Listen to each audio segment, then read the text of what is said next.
সামাজিক মাধ্যমে ছড়িয়ে পড়েছে বেশ কয়েকটি ছবি, যেখানে সেনাপ্রধান সেনাবাহিনীর উর্দি গায়ে ইমামতি করছেন আর তার নেতৃত্বে নামাজ আদায় করছেন প্রায় ৩৫ থেকে ৪০ জন মুসল্লি। ছবিগুলো সামাজিক যোগাযোগ মাধ্যমে মুহূর্তেই ভাইরাল হয়ে যায়। সেনাপ্রধানের নেতৃত্বে নামাজ আদায়ের এই ছবি শেয়ার করে নেটিজেনদের কেউ কেউ নানা প্রশংসাসূচক মন্তব্য করছেন। সেনাপ্রধান জনাব ওয়াকারুজ্জামান নামাজে ইমামতি করেছেন, এই বিষয়টা এখন গণমাধ্যমের রিপোর্ট এবং মানুষ প্রশংসা করছে। এক কথায় বললে ওয়াকারুজ্জামান প্রশংসায় ভাসছেন। এটা বাংলাদেশের বাস্তবতায় একটু ব্যতিক্রম যে বঙ্গভবনে সেনাপ্রধানের নেতৃত্বে ইমামতি, পিছনে রাষ্ট্রপতি থেকে শুরু করে রাষ্ট্রের অতি গুরুত্বপূর্ণ অনেক ব্যক্তি কর্মকর্তা নামাজ আদায় করছেন। বাংলাদেশের সচরাচর এই দৃশ্য দেখা যায় না। বাংলাদেশের সেনাপ্রধান জেনারেল ওয়াকারুজ্জামান এখন অন্যতম আলোচ্য বিষয়। বাংলাদেশের সেনাবাহিনীর প্রধান জেনারেল ওয়াকারুজ্জামান সাহেবের তিনি নামাজের ইমামতি করছেন এবং তার পিছনে আমাদের মহামান্য প্রেসিডেন্ট জনাব চুপ্পু সাহেব। আসসালামু আলাইকুম ওয়া রাহমাতুল্লাহি ওয়া বারাকাতুহু। দেশ ও দেশের বাইরে দূর দূরান্ত থেকে যারা এই মুহূর্তে ভিডিওটি দেখছেন, ভিডিওটি প্লে করেছেন, তাদেরকে অনুরোধ করব দয়া করে পুরো ভিডিও সম্পূর্ণ ধৈর্য সহকারে দেখবেন। খুবই গুরুত্বপূর্ণ এবং অত্যন্ত ইম্পর্টেন্ট ভিডিও নিয়ে উপস্থিত হয়েছি আপনাদের মাঝে, প্রিয় দর্শক শ্রোতা মণ্ডলী। সম্মানিত বন্ধুগণ, দর্শক শ্রোতা মণ্ডলী, সাম্প্রতিক সময়ে সামাজিক যোগাযোগ মাধ্যমে বেশ কয়েকটি ছবি ব্যাপক পরিমাণে ভাইরাল হয়েছে। সেই ছবিতে দেখতে পাচ্ছি আমরা সেনাপ্রধান ওয়াকারুজ্জামান তিনি ইমামতি করছেন এবং তার ইমামতিতে নামাজ পড়ছেন রাষ্ট্রপতি সহ বঙ্গভবনে আগত সকল অতিথিরা। প্রিয় দর্শক শ্রোতা মণ্ডলী, এমন তো ছবি সামাজিক যোগাযোগ মাধ্যমে ভাইরাল হওয়ার পর থেকেই প্রশংসায় ভাসছে সেনাপ্রধান ওয়াকারুজ্জামান। অনেকেই অনেক ধরনের কথা বলছে প্রশংসা করে, অনেকে বলছে এটি একটি অনুকরণীয় এবং প্রশংসনীয় কাজ। এরকম কাজ অব্যাহত থাকুক, আমরা প্রতিনিয়ত ইচ্ছে চাই। সেনাপ্রধানের ইমামতিতে রাষ্ট্রপতি থেকে শুরু করে সর্বমহলের সর্বশ্রেণী পেশার মানুষ, দেশের নীতি নির্ধারকরা তার ইমামতিতে নামাজ আদায় করছে। এই দৃশ্যটা দেখে সত্যিকার অর্থেই মনটা শীতল হয়ে গেল, অন্তরটা জুড়িয়ে গেল। প্রিয় দর্শক শ্রোতা মণ্ডলী, চলুন কথা না বাড়ি আমরা দেখে আসি সেনাপ্রধানের সেই ইমামতির দৃশ্যটা, তারপরে কথা বলি এটি নিয়ে কিভাবে আলোচনা হচ্ছে, কিভাবে প্রশংসায় ভাসছে সেনাপ্রধান, সেটাও আমরা দেখব, তারপরে কথা বলবো। সামাজিক মাধ্যমে ছড়িয়ে পড়েছে বেশ কয়েকটি ছবি, যেখানে সেনাপ্রধান সেনাবাহিনীর উর্দি গায়ে ইমামতি করছেন আর তার নেতৃত্বে নামাজ আদায় করছেন প্রায় ৩৫ থেকে ৪০ জন মুসল্লি। ছবিগুলো সামাজিক যোগাযোগ মাধ্যমে মুহূর্তেই ভাইরাল হয়ে যায়। সেনাপ্রধানের নেতৃত্বে নামাজ আদায়ের এই ছবি শেয়ার করে নেটিজেনদের কেউ কেউ নানা প্রশংসাসূচক মন্তব্য করছেন। এদিকে সেনাপ্রধান জেনারেল ওয়াকারুজ্জামানের ইমামতিতে নামাজ পড়ার ছবিগুলো নেটিজেনদের মন কেড়েছে। তারা ছবিগুলো শেয়ার করে সেনাপ্রধানের প্রশংসা করছেন। কেউ কেউ এমন দৃশ্য বাংলাদেশ সেনাবাহিনীতে বিরল বলেও মন্তব্য করেছেন। সামাজিক মাধ্যমে ছড়িয়ে পড়া ছবিতে বাংলাদেশ সরকারের রাষ্ট্রপতি মোহাম্মদ শাহাবুদ্দিন চুপ্পুকে চেয়ারে বসে নামাজ আদায় করতে দেখা গেছে। কেবল রাষ্ট্রপতিই নন, রাষ্ট্রীয় গুরুত্বপূর্ণ কর্তা ব্যক্তি সহ সেনাপ্রধানের ইমামতিতে নামাজ আদায় করেছেন অন্যান্যরাও।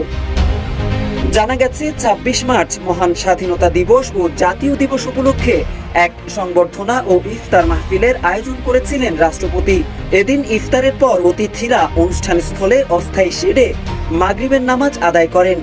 জেনারেল ওয়াকারুজ্জামানের ইমামতিতে রাষ্ট্রপতি মোহাম্মদ শাহাবুদ্দিন, প্রধান নির্বাচন কমিশনার এএমএম নাসির উদ্দিন, স্বরাষ্ট্র সচিব নাসিমুল গনি সহ ইফতার মাহফিলে আমন্ত্রিত অতিথিরা নামাজ আদায় করেছিলেন।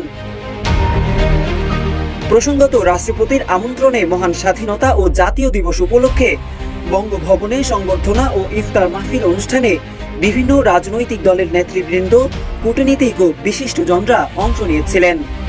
বাংলাদেশের সেনাবাহিনীর প্রধান জেনারেল ওয়াকারুজ্জামান সাহেবের তিনি সেই ছবিটিতে নামাজের ইমামতি করছেন এবং তার পিছনে নামাজরত অবস্থায় আছেন বাংলাদেশের আমাদের মহামান্য প্রেসিডেন্ট জনাব চুপ্পু সাহেব এবং তার সাথে অন্য অন্য বিভিন্ন রাজনৈতিক, সামাজিক, প্রশাসনিক এবং সেনাবাহিনীর বিভিন্ন কর্মকর্তা। যেটা দেখে মনে হয়েছে একটি এলিট শ্রেণীর অনেক সুধীজন সেখানে উপস্থিত ছিলেন। আমি নামাজের দৃশ্যটা নিয়ে আলোচনা করতাম না, এজন্যই করছি, আমাকে আপ্লুত করেছে এই নামাজের দৃশ্যটাতে। একজন সেনাবাহিনী প্রধান আমার দেখা দৃষ্টিতে এই প্রথম হয়তো আমাদের বাংলাদেশের কোনো একজন জেনারেল, কোনো একজন সেনাপ্রধান ইমামতি করছেন এবং সেই ইমামতিতে বাংলাদেশের পদের বলে সর্বোচ্চ পদের যে জায়গাটা সেটা হচ্ছে রাষ্ট্রপতি। সে যে দলের হোক, যে মতের হোক, কিন্তু সম্মানের জায়গায় একজন রাষ্ট্রপতি তার পিছনে নামাজ আদায় করছেন এবং ইমামতি করছেন আমাদের জেনারেল ওয়াকারুজ্জামান সাহেব। বাংলাদেশের জন্য এর চেয়ে স্বস্তির, এর চেয়ে আনন্দের, এর চেয়ে সুন্দরতম দৃশ্য এই মাহে রমজানে আমার চোখের সামনে এখনো পড়েনি। আমি জেনারেল ওয়াকারুজ্জামান সাহেব সম্পর্কে পূর্বেও বিভিন্ন সময় বলতাম যে তিনি একজন ঠান্ডা মাথার মানুষ, খুব তীক্ষ্ণ বুদ্ধি সম্পন্ন, ধার্মিক, বাংলাদেশের মানুষের মন, মগজ, চিন্তা চেতনা তিনি লালন করেন। এদেশের জনগণের জন্য স্বস্তিদায়ক একজন সেনাপ্রধান তিনি। নিশ্চয়ই আমার মুখের ভাষা যেভাবে হবে, একটি রাজনৈতিক দলের নেতার মুখের ভাষা যেরকম হবে, একজন সেনাপ্রধানের বক্তব্য সেরকম কোনোদিনই হবে না। এটা যারা বোঝে না তারা হচ্ছে আহাম্মকের স্বর্গে বসবাস করছে। একজন সেনাপ্রধান রাষ্ট্রের তার যে পরে যে দায়িত্ব আছে সেটা তিনি পালন করবেন। তার একটা বক্তব্য আজকে না হলেও 20 বছর পরেও চুলচেরা বিশ্লেষণ হবে, তার এই বক্তব্যের খুঁটিনাটি আলোচনা হবে। সেনাপ্রধান কখনোই কারো উপরে রাগ, বিরাগভাজন কিংবা শক্তি প্রয়োগের মানসিকতা দেখিয়ে তিনি সেনাপ্রধান হিসেবে সেনাবাহিনীর সুনামকে রক্ষা করতে পারবেন না। তো যাই হোক, সেটা ভিন্ন আলোচনা। সে কারণে সেনাপ্রধানের অনেক কার্যক্রমই হয়তো নীরবে নিবৃতে তিনি করে যাচ্ছেন, তিনি ফোকাস করছেন না। যেমনটা শেখ হাসিনা চাইলে সবই প্রকাশ করে দেয়, আমি এটা করেছি, আমি সেটা করেছি, ধর্মের নামে কিছু করুক কিংবা না করুক সেটাকে প্রচার করে বেড়ায়। জেনারেল ওয়াকারুজ্জামান সাহেবের যেটা সমস্যা আমি বুঝতেছি সেটা হচ্ছে এত সমালোচনা হয় কিন্তু তারপরেও তিনি তার মুখ খুলে এই সমালোচনার জবাব দিতে গিয়ে প্রমাণ করতে চান না যে আমি এটা করেছি।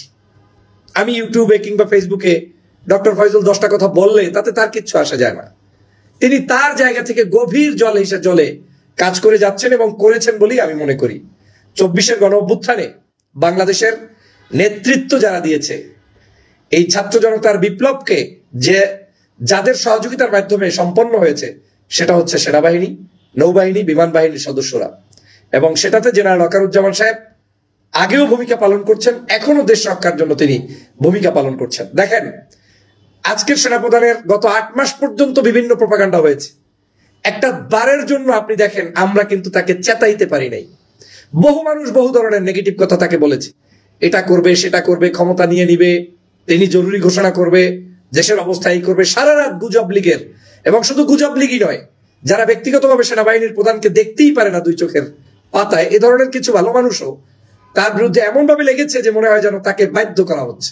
কিন্তু কতটা সুস্থ মস্তিষ্কের থাকলে, ঠান্ডা থাকলে সেটাকে তিনি প্রোটেকশন দিতে পারেন, সেটা জেনারেল ওয়াকারুজ্জামান সাহেব দিয়েছেন। এর কারণও আছে, তিনি ধার্মিক, তিনি নিজের স্বার্থে ওইরকম বড় কোনো চিন্তা করছেন না, জনগণের স্বার্থে কাজ করছেন বিধায় তিনি কারো কথায় কষ্ট কিংবা আরাম বোধ করছেন না। আজকের তার ইমামতির এই ছবিটা দেখার পরে সত্যিই আমার মন জুড়িয়ে গিয়েছে। আমি জেনারেল ওয়াকারুজ্জামান সাহেবকে স্যালুট জানাই, ধন্যবাদ জানাই, এবং বাংলাদেশের বিভিন্ন প্রান্ত থেকে তার এই যে একটি নামাজের দৃশ্য, এই দৃশ্যটাই যখন বাংলাদেশের প্রত্যেকটি অফিস আদালতে, প্রত্যেকটি জায়গায়, পাড়ায় মহল্লায় চালু হবে, তখনই আমার বাংলাদেশের একটি পরিবর্তনের ছোঁয়া আমরা দেখতে পারবো। নামাজে যে কাতার ভেদ নাই, নামাজ যে শুধুমাত্র একজন হুজুরের জন্য না, আলেমের জন্য না, এটা যে সমগ্র মানুষের জন্য, সেটার প্রমাণ জেনারেল ওয়াকারুজ্জামান সাহেব দেখিয়েছেন। একজন সৈনিক, একজন সেনাপ্রধান, তারও যে নামাজ, একজন হুজুরের, আলেমেরও সেই নামাজ। আমরা তো ওই সমাজই কায়েম করতে চাই। বিশেষ করে আমি স্বপ্ন দেখি যে দেশের জেনারেল মানুষদেরকে আপনি চেপে ধরে হুজুর বানিয়ে দিতে হবে, আলেম বানিয়ে দিতে হবে, এটার তো কোনো জরুরত নাই। বরং এমন কিছু শিক্ষা ব্যবস্থা চালু হোক, এমন কিছু কর্মপদ্ধতি চালু হোক যার মধ্য থেকে একজন জেনারেল শিক্ষিত মানুষও বেসিক জিনিস জেনে তিনি ইমামতি নয়, শুধু রাষ্ট্রের সমস্ত সেক্টরে কাজ করার যোগ্যতা অর্জন করতে পারে। জেনারেল ওয়াকারুজ্জামান সাহেব আমাদের জন্য একটা দিকপাল, আমাদের জন্য একটা সত্যিকার অর্থে রহমত স্বরূপ। বুঝবেন কোন দিন? বুঝবেন যেদিন এমন কিছু মানুষ আপনাদের সামনে এসে শাসকরা পড়বে যারা আপনাকে প্রতিটা সেকেন্ড জুলুম, অত্যাচার, নির্যাতনের মধ্যে রাখবে, সেদিন এই সেনাপ্রধানের কথা আপনার মনে থাকবে। এত যন্ত্রণা দিচ্ছি আমরা অনলাইনে, অফলাইনে, এত গালিগালাজ তিনি খাচ্ছেন স্বাধীনতার এই যুদ্ধে অংশগ্রহণ করার পরেও। যেই লোকটি 5ই আগস্ট প্রকাশ্যে আমাদেরকে সহযোগিতা করেছে, তার সহযোগিতা ছাড়া অসম্ভব বাংলাদেশের স্বাধীনতা হয়। এত চ্যাংরা স্বভাবের মানুষ দিয়ে স্বাধীনতা হয় না, এত সহজ না। অনেকগুলো কূটকৌশল, অনেকগুলো জায়গা, অনেকগুলো ভিতরের দৃশ্যকে তিনি বিভিন্নভাবে ট্যাকেল দিয়ে আজকের বাংলাদেশকে স্বাধীন করে দিয়েছেন, সেই ব্যক্তির প্রতি যে পরিমাণ আমরা বিষোদ্গার করেছি, দেশব্যাপী তার মিথ্যাচারের শেষ নাই, এখনো পারে না যে তার আজকে রাতে যেন তিনি ক্ষমতা নিয়ে নেয়। এইরকম কিছু মানুষ তৈরি হয়েছে যে নেয় না কেন, জেদটা এমন জায়গায় পৌঁছেছে যে আমার কথা সত্য প্রমাণিত করার জন্য সেনাপ্রধানকে ক্ষমতা নিতেই হবে, জরুরি অবস্থা জারি করতেই হবে, না হয় আমি জনগণকে বলে ফেলেছি সেনাপ্রধান খারাপ, এই খারাপ প্রমাণটা তো আমি করতে পারলাম না। এমন পর্যায়ে আমাদের জেদ চলে গিয়েছে প্রিয় বন্ধুরা আমার। অথচ এটা কোনোভাবেই একজন সুস্থ মস্তিষ্কের ভদ্র মানুষের, কোন একজন ভালো রাজনীতিবিদের চরিত্র এটা হতে পারে না। আদর্শিক দ্বন্দ্ব থাকতে পারে, ব্যক্তিগত দ্বন্দ্ব থাকতে পারে। আর যারা আমরা সমালোচনা করছি আমাদের স্টেজগুলোতে, আমাদের সভা সমাবেশগুলোতে প্রত্যেকটি রাজনৈতিক দল নিয়ে এখন মন্তব্য হচ্ছে, প্রত্যেকেই আওয়ামী লীগকে, ছাত্রলীগকে, যুবলীগকে ভাষণ দিতে দেয়, বক্তৃতা দিতে দেয়, কমিটিতে নেয়, হ্যাঁ দিন রাত সাক্ষাৎকার নেয়, ভোটের রাজনীতিতে সবাই চালাকি করে। শুধু সেনাপ্রধান একজনের আত্মীয় হওয়ায় কি বিষোদ্গার না বাংলাদেশে সবাই করলেন। প্রিয় ভাইরা আমার, ভুল বুঝে এ কারণেই বাংলাদেশের এই জাতির পরিবর্তন হয় না কেন জানেন? আমরা রাইট পার্সন গুলোকে অ্যাপ্রিসিয়েট করতে জানি না। এই সেনাপ্রধানকে উচিত ছিল আরো মাথার তাজ হিসাবে রাখা। আমার সুযোগ থাকলে আমি করতাম, আমি ক্ষুদ্র মানুষ, আমি যতটুকু ন্যায়সঙ্গত কথা মনে করেছি আমি বলেছি আওয়ামী লীগের সাথে তাল দিয়েন না। আওয়ামী লীগ বাংলাদেশে যদি কোনো একজন মানুষের উপরে রাগ হয় তার নাম সেনাপ্রধান জেনারেল ওয়াকারুজ্জামান, 2 জন মানুষের উপরে রাগ হয় তাহলে ডক্টর মোহাম্মদ ইউনূস, 3 জন মানুষের উপরে রাগ হয় তারপরে ছাত্র জনতা অমুক্ত মুখ সব। আওয়ামী লীগও ভালো করে জানে যে সেনাবাহিনী প্রধান যদি ওয়াকারুজ্জামান ওই শেখ হাসিনাকে ওখান থেকে পালাতে বাধ্য না করতেন তাহলে বাংলাদেশের এইরকম শেখ হাসিনাকে পালিয়ে যেতে হয় না, লাশের পরে লাশ পড়তো। আওয়ামী লীগ সেটাই চেয়েছিল, কিন্তু আওয়ামী লীগের সেই লাশের উপরে লাশ ফালাটাকে, বাংলাদেশের জনগণের এই লাশগুলোকে ফালাটাকে সেনাপ্রধান কোনোভাবে অ্যাপ্রিসিয়েট করেন নাই, অ্যাকসেপ্ট করেন নাই, বিধায়ী আজকের বাংলাদেশের স্বাধীনতার মুক্তি হয়েছে। আমি হয়তো 16 বছর টকশো করেছি, আলোচনা করেছি, গ্রাউন্ড তৈরি হয়েছে, কিন্তু আমার অবদান কি? আমি তো পারি নাই। সেনাবাহিনী ছাড়া এই বাংলাদেশের যে কোনো পরিবর্তন কেউ করতে পারবে না, এটা স্বাভাবিক। কোনদিন শুনেছেন যে পুলিশ আপনার বাংলাদেশের কিংবা রাষ্ট্রের সার্বভৌমত্বের দায়িত্ব নিয়ে কোনো একজন প্রধানকে, রাষ্ট্রপতিকে, প্রধানমন্ত্রীকে সরিয়েছে? সম্ভব না, এটা হয় না। এ কারণেই সেনাবাহিনীর প্রতি সফট যেমন আমাদের থাকতে হয়, সার্বভৌমত্ব রক্ষায় তাদেরকেও আমাদের রাজনীতিবিদদের পিছনে বিভিন্ন কৌশলে কাজ করতে হয়। অতএব এটাকে কোনোভাবে আমাদের নেগেটিভ নেওয়ার কিচ্ছু নেই। যাকে তাকে দালাল বানিয়ে দিবেন না, যাকে তার নামে মিথ্যাচার করবেন না, বরং আমরা এগুলা যারা করি পিছন থেকে কেউ না কেউ আমাদের গুটি চালে, হয়তো আমরা অনুভব করি না, যেটা অত্যন্ত দুঃখজনক। প্রিয় সহযোদ্ধা ভাইরা, আজকের ইমামতির পিকচারটাই প্রমাণ করে। এখন অনেকের আবার দেখি চুলকানি শুরু হয়েছে, এটা আসল ইমামতি না, এটা নকল, এটা সাময়িক, এটা উনি দেখানোর জন্য করছে। আরে বাপরে বাপ, কোনটা দেখানোর জন্য কোনটা দেখানোর জন্য তোমার কাছে জিজ্ঞেস করবে নাকি? এই টাউটগিরির কারণেই বাংলাদেশের কোনো মানুষের সম্মান ইজ্জত রক্ষা হয় না। উনি নামাজ পড়িয়েছে আল্লাহর সন্তুষ্টির জন্য, তুমি কিভাবে জানো যে তিনি আপনাকে দেখানোর জন্য করছে? তো দেখানোর জন্য তুমি করো। বাংলাদেশে দেখান ছাড়া রাজনীতি কেটা করেন বলেন? দেখান ছাড়া, স্বার্থ ছাড়া একজন রাজনীতিবিদের নাম বলেন যে স্বার্থ ছাড়া রাজনীতি করে? ফাইজলামির একটা সীমানা আছে। বাংলাদেশে স্বার্থ ছাড়া চাকরি করে কেউ আছে? স্বার্থ ছাড়া একজন কর্মচারী আছে? স্বার্থ ছাড়া একজন মালিক আছে? পৃথিবীর সমগ্র মানুষই যার যার স্বার্থ বিবেচনা করে, কিন্তু সেই স্বার্থবাজদের মধ্যেও নীতি নৈতিকতা আলা কিছু মানুষ থাকতে হয় যাদের কারণে দেশটা সুন্দরভাবে এগিয়ে যায়। দেশকে শান্ত রাখা এমন আমাদের দায়িত্ব। এই যে দেখেন, 2 দিন পর্যন্ত আমরা কত আরামে আছি, গুজব নাই, কিছু নাই। এই যে আরামটা, শুধু শুধু অশান্তি কেন তৈরি করেন? আমি ওই যে আপনাদের মনে আছে 5ই আগস্ট রাতে একদল লোক একদম মিছিল করে অস্থির করে ফেললেন, ভারতের বর্ডার থেকে মানুষ আসছে আমাদেরকে খুন করতে, শেষ শেষ স্বাধীনতা শেষ। আমি আপনাদেরকে সেই গভীর রাতের লাইভটি যদি কেউ দেখে থাকেন বলেছিলাম চুপ করে আরামে ঘুম যান। 16 বছরের একটা ঝঞ্ঝালে দেশ থেকে তাড়াতে হয়েছে, কিছু নিরবচ্ছন্ন ঘটনা ঘটতেই পারে, কিন্তু এই দেশে ওরা আর আসার মতো মুরাদ নেই, ওরা আসতে পারবে না, আশা নাই। আমি বলেছি সেনাপ্রধান যাবে না, থাকবে, এবং আজও বলছি লাইভে তার পূর্ণ মেয়াদ শেষ করবে। এবং আমার মনে হয় পরবর্তী সরকার যারা আসবে তার প্রতি যদি কৃতজ্ঞতা বোধ হয় তাহলে তাকে আরো রাষ্ট্রের গুরুত্বপূর্ণ দায়িত্বে দেশে কিংবা বিদেশে অ্যাপয়েন্টমেন্ট দেওয়া উচিত বলে আমি মনে করি। সবাইকে দল বিবেচনায় মাপা কোনো অবস্থায় ঠিক করবেন না। প্রিয় সহযোদ্ধা ভাইরা, আমরা একজন ভালো সেনাপ্রধান পেয়েছি, যার কারণে 44 দিনের মাথায় তিনি আমাদের পাশে দাঁড়াতে পেয়েছে। 44 দিনের মাথায় যিনি নিজে এখন পর্যন্ত সেনাবাহিনীর সেই সময়ের প্রেক্ষাপটে দায়িত্ব বুঝে নিতে পারে নাই। 44 দিন কোনো টাইম? সেই 44 দিনের মাথায় জেনারেল ওয়াকারুজ্জামানের আমলই শেখ হাসিনাকে পরাস্ত করতে পেরেছি। অতএব এটা আমাদের ভাগ্য। আসুন সেনাপ্রধানের ভালো কাজগুলোকে অ্যাপ্রিসিয়েট করে দেশের ভিতরে তাদেরকে ইনভলভ করি, সেনাবাহিনীকে ইনভলভ করি। একটা গ্যাঞ্জাম হলেই তো সেনাবাহিনী লাগে, কাউর শুরু হইলেই সেনাবাহিনী লাগে, তো বাহিনীকে শত্রু বানাচ্ছেন কেন? এটা কোন ধরনের অভ্যাস? সবকিছুতে সমালোচনা, এটা এক ধরনের মানসিক অস্থিরতা ছাড়া কোনো ভালো মানুষ এগুলা করে না। সেনাপ্রধান জনাব ওয়াকারুজ্জামান নামাজে ইমামতি করেছেন, এই বিষয়টা এখন গণমাধ্যমের রিপোর্ট এবং মানুষ প্রশংসা করছে। এক কথায় বললে ওয়াকারুজ্জামান প্রশংসায় ভাসছেন, কারণ এটা বাংলাদেশের বাস্তবতায় একটু ব্যতিক্রম যে বঙ্গভবনে সেনাপ্রধানের নেতৃত্বে ইমামতি, পিছনে রাষ্ট্রপতি থেকে শুরু করে রাষ্ট্রের অতি গুরুত্বপূর্ণ অনেক ব্যক্তি কর্মকর্তা নামাজ আদায় করছেন বা করবেন। It's different. বাংলাদেশের সচরাচর এই দৃশ্য দেখা যায় না। স্বাভাবিকভাবেই এটা গণমাধ্যমে রিপোর্ট হয়েছে, ছবি ভাইরাল হয়েছে। এখন ছবি ভাইরাল কেউ পরিকল্পিতভাবে করেছে না এমনি এমনি ভাইরাল হয়েছে, এটা একটা প্রশ্ন। কিন্তু এই ঘটনার রাজনৈতিক তাৎপর্য রয়েছে। অবাক হচ্ছেন যে সেনাপ্রধান ইমামতি করেছে, তার আবার রাজনৈতিক তাৎপর্য থাকে কিভাবে? আপনাদের নিঃসন্দেহে মনে আছে যখন ঢাকা বিশ্ববিদ্যালয়ের ভিসি, তিনি ভিসি হিসেবে নিয়োগ পেয়ে সাথে সাথে শিক্ষার্থীদের সাথে বিভিন্ন জায়গায় যাচ্ছিলেন, মাগরিবের নামাজ পড়েছিলেন তার ইমামতিতে। তিনি ইমামতি করেছেন, অনেকে তার পেছনে নামাজ পড়েছেন ঢাকা বিশ্ববিদ্যালয়ের কেন্দ্রীয় মসজিদে। এটা নিয়ে তোলপাড় তৈরি হয়েছিল। তখন সবাই বলেছিল এ তো জামাতি ভিসি, ইমামতিতে ইমামতি করেন এবং ছোট ছোট দাঁড়িয়ে আছে, এ তো জামাতি ভিসি। এর মানে এই ধরনের ব্যক্তি, সেনাপ্রধান, কোন বিশ্ববিদ্যালয়ের ভাইস চ্যান্সেলর বা এই টাইপের কোন অতি গুরুত্বপূর্ণ ব্যক্তি রাষ্ট্রের, তারা যদি ইমামতি করেন তাহলে বিষয়টা রাজনৈতিক আলোচনার বিষয়বস্তু হয়। বিশেষ করে শাহবাগীদের কাছে এটা দৃষ্টিকটু লাগে এবং তারা এটা নিয়ে সমালোচনা করেন। দেখছেন যে এটা নিয়ে আলোচনা হচ্ছে, অনেকে শেয়ার করছে, পোস্ট দিচ্ছে, প্রশংসা করছেন।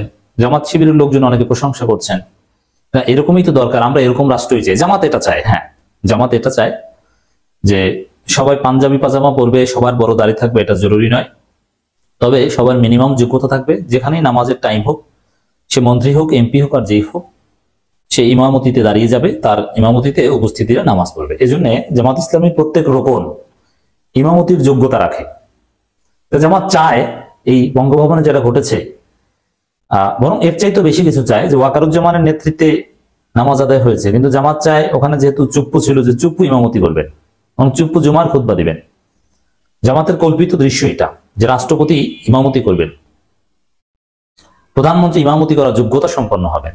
হুজুর হতে হবে জরুরি নয়, তবে ইমামতি করার যোগ্যতা সম্পন্ন হতে হবে। তো সেই বাস্তবতায় জামাত শিবিরের লোকজন খুশি, তারা প্রচার করছে।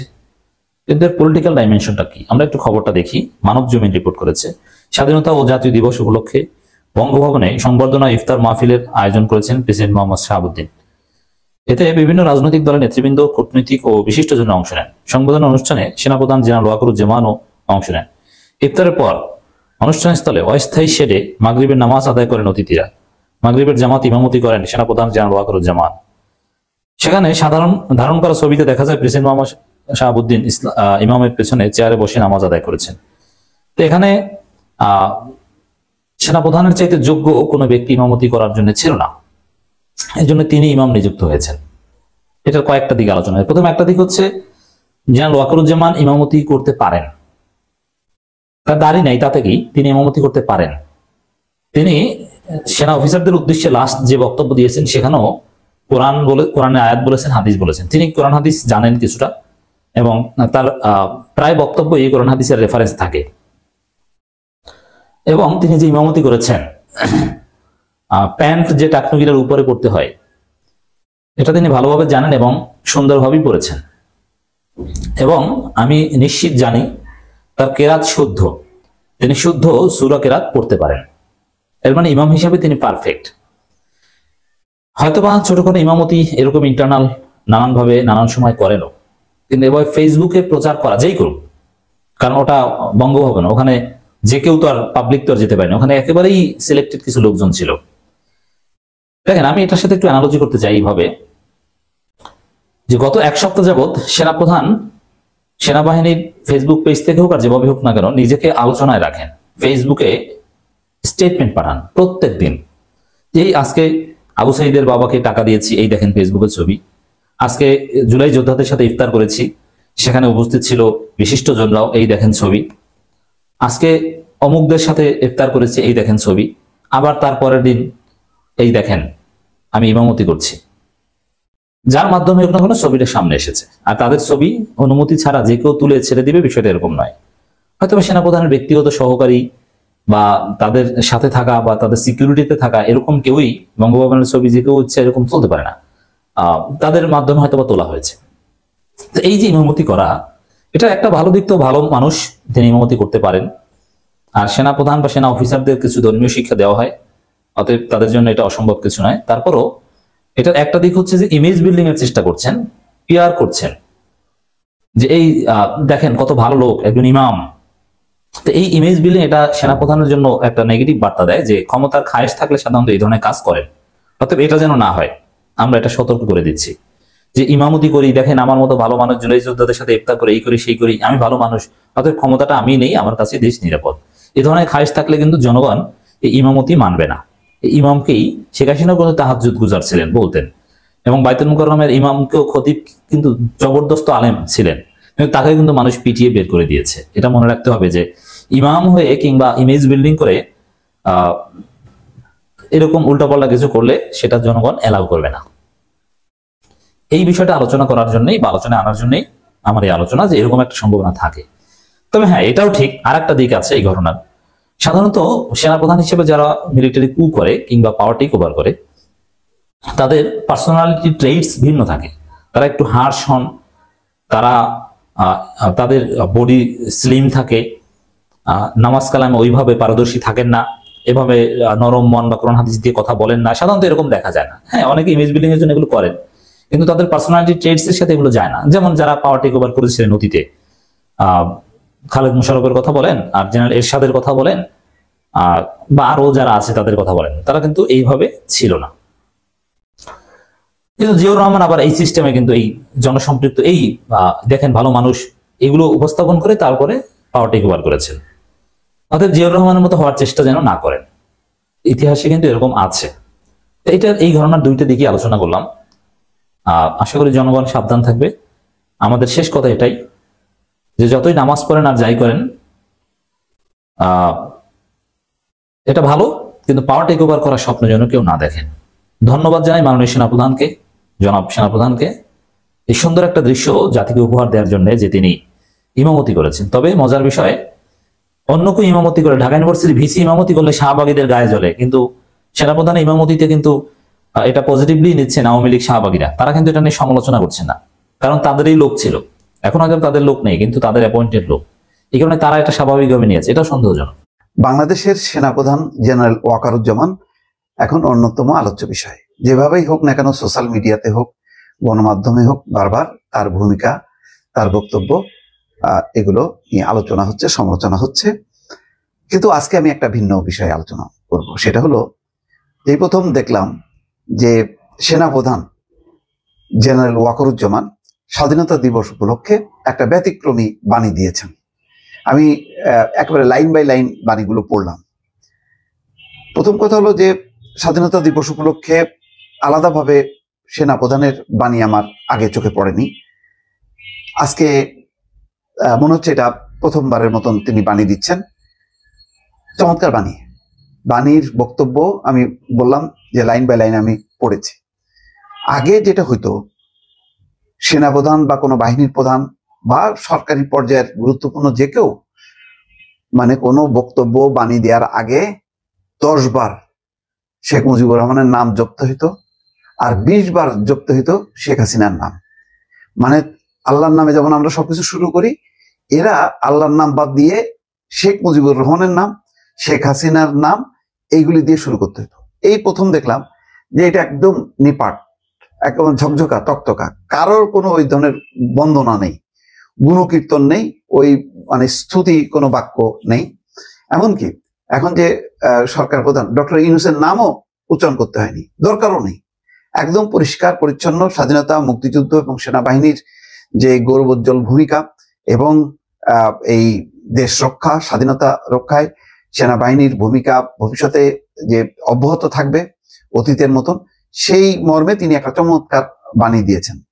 দেখেন তিনি বলছেন কি শুরুতেই, দেশের সার্বভৌমত্ব এবং স্বাধীনতা অক্ষুণ্ণ রাখার জন্য বাংলাদেশ সেনাবাহিনীর প্রতিটি সদস্য সর্বোচ্চ ত্যাগ স্বীকারের জন্য সদা প্রস্তুত রয়েছে, এটা জানিয়েছেন ওয়াকারুজ্জামান তার বাণীতে। স্বাধীনতা দিবস উপলক্ষে দিয়ে এক বাণীতে তিনি বলছেন, অর্থাৎ বাংলাদেশের স্বাধীনতা এবং সার্বভৌমত্ব রক্ষার জন্য সেনাবাহিনী সব সময় একদম সর্বোচ্চ ত্যাগ স্বীকারের জন্য প্রস্তুত রয়েছে।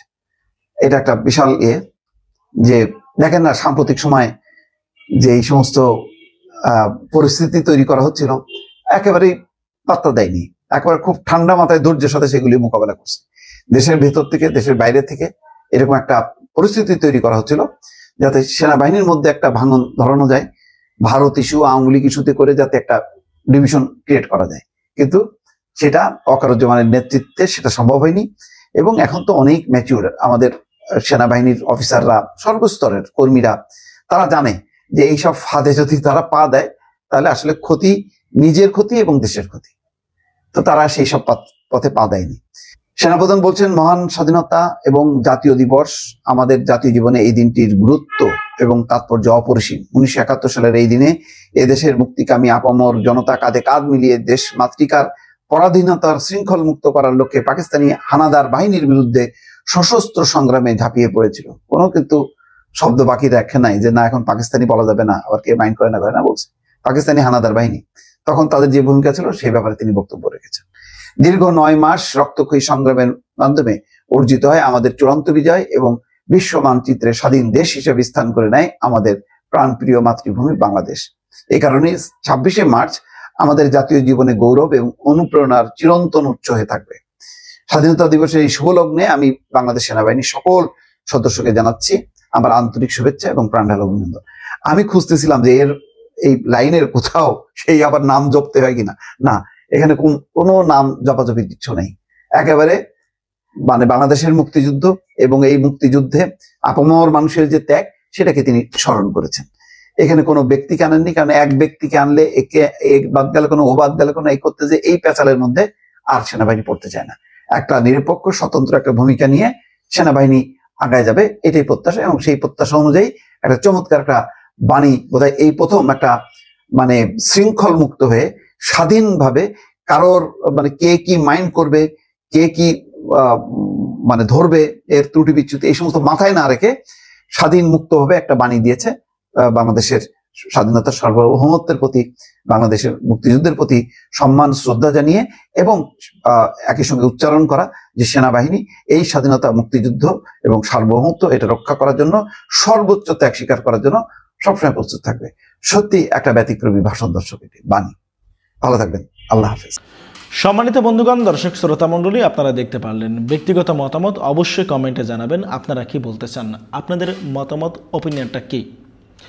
সেনাপ্রধান জেনারেল ওয়াকারুজ্জামান তিনি ইমামতি করছেন এবং আমরা দেখতে পারলাম যে তার ইমামতিতে তার পিছনে দেশের সর্বোচ্চ ব্যক্তি রাষ্ট্রপতি শাহাবুদ্দিন চুপ্পু থেকে শুরু করে বঙ্গভবনে আগত সমস্ত সকল অতিথিরা নামাজ আদায় করছে। এর থেকে সুন্দর দৃশ্য আমার মনে হয় না আর কিছু হতে পারে। সেনাপ্রধানের ইমামতিতে রাষ্ট্রপতি থেকে শুরু করে সর্বমহলের সর্বশ্রেণী পেশার মানুষ, দেশের সর্বোচ্চ পর্যায়ের লোকগুলো এক কাতারে এক জায়গায় হয়ে নামাজ আদায় করছে। এর থেকে সুন্দর দৃশ্য আর কি হতে পারে। এটি একটি সত্যিই প্রশংসনীয় কাজ। আল্লাহ পাক রব্বুল আলামিন যেন পরিপূর্ণ হেদায়েত দান করেন সেনাপ্রধানকে, আমরা সে দোয়াটাই করি। আমাদের দেশের দেশপ্রেমিক সেনাবাহিনীর চৌকস সেনাপ্রধান নামাজের ইমামতি করছেন, এটা সত্যিকার অর্থে একটা কলিজা জোড়ানো দৃশ্য। প্রিয় দর্শক শ্রোতা মণ্ডলী, আলহামদুলিল্লাহ আমরা এইরকমই একজন সেনাপ্রধান বাংলাদেশের জন্য চেয়েছিলাম, যিনি নামাজের ইমামতি করতেছেন। প্রিয় দর্শক শ্রোতা মণ্ডলী, আপনারা জানাবেন আপনাদের মতামত, দৃশ্যটা দেখে আপনাদের কেমন লাগলো। এ ঘটনা বাংলাদেশে এই প্রথম সেনাপ্রধানের ইমামতিতে নামাজ। আল্লাহ যেন কবুল করে বাংলাদেশকে। ভালো থাকবেন, সুস্থ থাকবেন, আল্লাহ হাফেজ।